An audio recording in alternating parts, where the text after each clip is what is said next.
Bonjour tout le monde, aujourd'hui nouvelle petite vidéo pour une nouvelle recette avec notre moule à oups. Donc on va faire des nids de courgettes au chorizo. C'est une recette très sympa, très vite fait, idéale du coup pour notre repas de ce soir avec une petite salade verte, ça va être juste top. Donc c'est parti pour la recette. Donc pour ça je vais utiliser mon moule, je vais utiliser donc des courgettes qui sont dans ma boîte ventilo frais. Si vous ne la connaissez pas encore, c'est les boîtes de conservation donc qui permettent de garder tout simplement vos fruits et légumes plus longtemps au frigo avec un système de ventilation spécifique avec une petite languette ici qui permet en fait en fonction des fruits et des légumes que vous allez mettre à l'intérieur d'avoir une ventilation adaptée et donc de les conserver plus longtemps.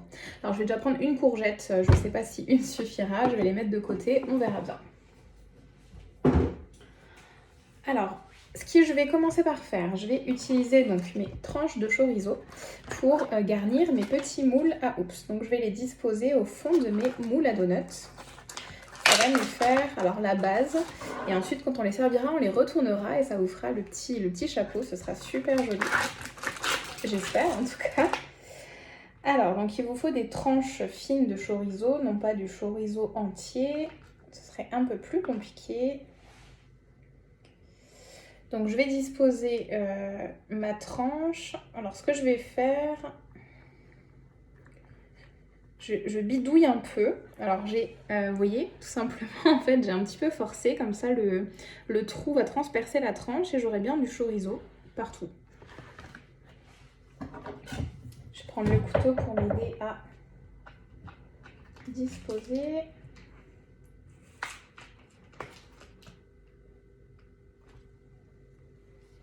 Bon, celle-là elle est un petit peu partie en cacahuète, mais c'est pas grave.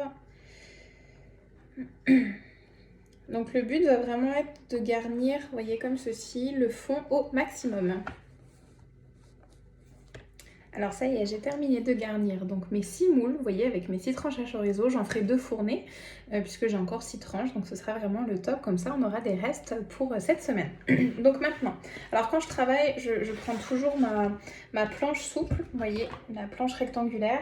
Donc qui a un format juste idéal, vous voyez, donc c'est la planche souple qui va vous permettre de transvaser vos aliments plus facilement, qui a une surface, c'est un revêtement antidérapant sur l'arrière, donc il va vraiment rester en place. Donc moi je l'utilise en base de travail pour éviter de salir tout, donc ça me permet de couper mes légumes, de faire mes petites préparations tranquillement. Donc je vais utiliser mon petit couteau office, mon couteau office qui est vraiment idéal pour découper les légumes sur les côtés, comme là mes courgettes. Et ensuite, je vais prendre donc mon éplucheur horizontal 2 en 1 que j'ai déjà présenté plusieurs fois pour éplucher un petit peu, une fois sur deux, ma courgette. Hop, vous voyez la facilité d'utilisation. Donc ma courgette que j'ai bien sûr rincée avant pour bien nettoyer. Voilà, donc je jette mes petites épluchures. Et là, c'est parti pour utiliser mon chouchou également, qui est donc le Spiralizer Junior, qui va me permettre de faire des tagliatelles de courgettes, que je vais disposer sur mes tranches de chorizo.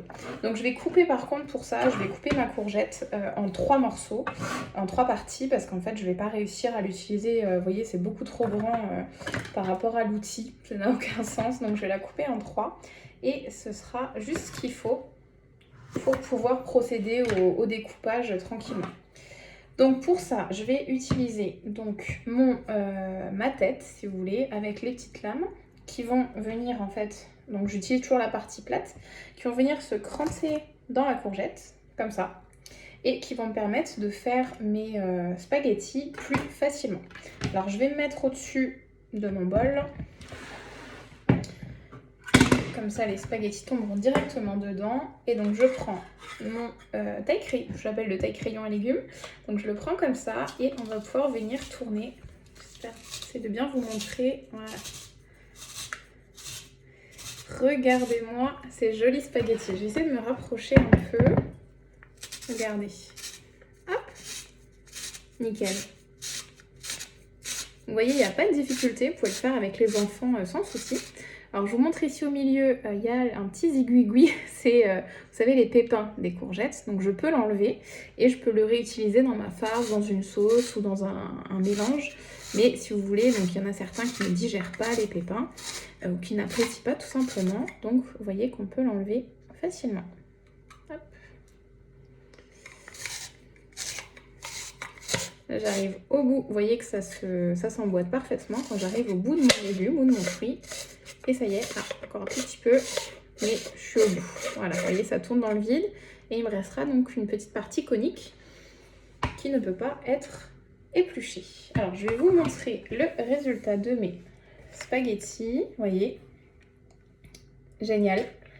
Et là, j'ai qu'un morceau de courgette, hein, donc ça fait quand même pas mal de spaghettis. Et je vais tout de suite les utiliser pour garnir mes petits moules. Et ça va nous permettre en fait d'avoir une très très jolie présentation. Ça va rendre vraiment très bien. Hier soir, j'ai fait des nids de pommes de terre et c'était vraiment super sympa. Alors, je vais essayer de les disposer du coup de façon harmonieuse. Vous voyez, je vais les prendre, hop, et je vais tourner comme ça, tranquillement. Alors, n'hésitez pas à bien garnir votre moule pour que ça vous fasse une jolie épaisseur. Hier, mes pommes de terre, j'ai pas assez garni les moules et c'était un petit peu raplapla. C'était très bon, mais un peu raplapla quand même. Donc n'hésitez pas, il faut mettre la quantité, ce sera plus joli. Alors si jamais vraiment votre spaghetti, là j'ai l'impression qu'il ne se termine pas, ah si, vous pouvez le couper, il n'y a pas de problème au ciseau, au couteau. Je m'en mêle un petit peu, voilà, ça c'est pas trop mal.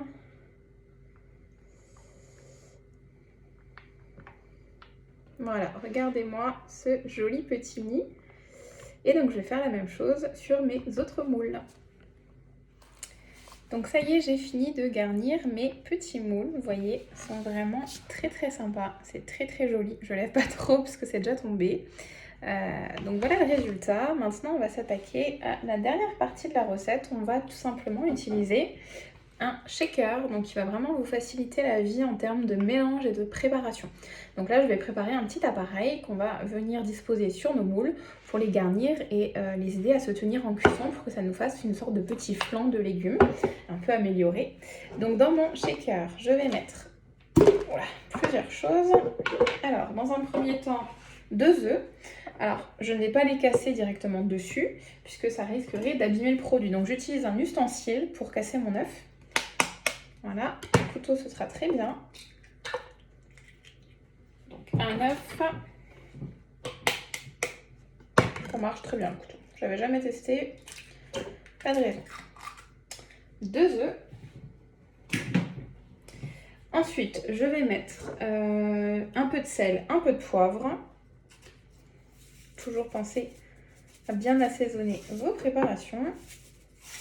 Du sel. On va prendre le petit côté, ce sera mieux. Du poivre. Et je vais rajouter aussi un petit peu de persil, parce que j'aime bien ça. Je pense qu'avec les courgettes, ce sera très bien. Voilà. Ensuite, je vais rajouter 30 ml de lait. Donc, je vais prendre, vous voyez ici, on a le dosage. Là, je suis à peu près à 100. Donc là, on a 25. Je vais mettre entre 25 et 50 pour le lait.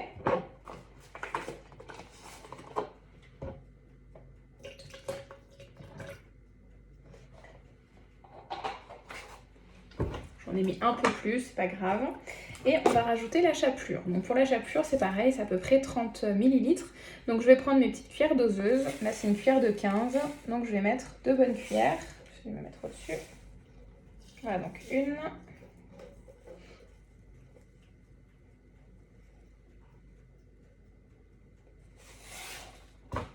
Et 2.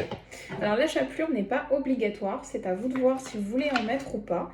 Ça apportera un peu de croustillant à votre recette, c'est vous qui voyez, vraiment il n'y a pas d'obligation. Tout comme le chorizo peut être remplacé par du bacon, vous pouvez enlever le chorizo et faire tout simplement des petits beignets de courgettes aussi, il n'y a jamais de limite. Donc ça y est, j'ai mis ma petite préparation dans mon shaker et c'est parti pour shaker. Donc on met toujours le doigt, la main au-dessus, je préfère, et on essaye de shaker vers le bas.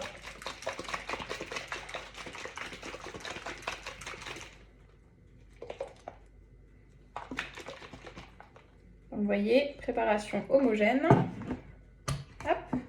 Et donc on a l'ouverture, le système d'ouverture, donc anti-gouttes. Vous voyez bien que toutes les gouttes vont retomber dedans et il n'y aura rien à côté. Donc je vais disposer donc mon petit appareil dans mes petits beignets.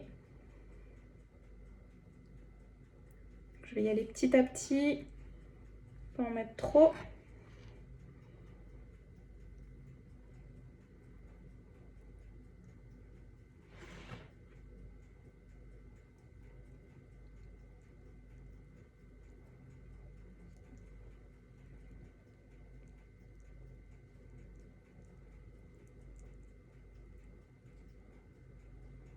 Je complète. Bon, il n'y a plus rien à mélanger. Je vais les mélanger un dernier coup. Voilà, j'arrive au bout. Il n'y a plus grand chose.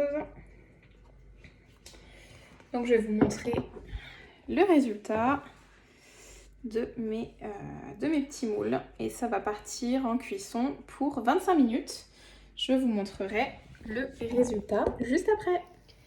Et voici le résultat après environ 25 à 30 minutes de cuisson à 280 degrés. Donc on voit que les donuts sont bien remplis. Vous voyez que celui-ci, j'en ai pas mis autant.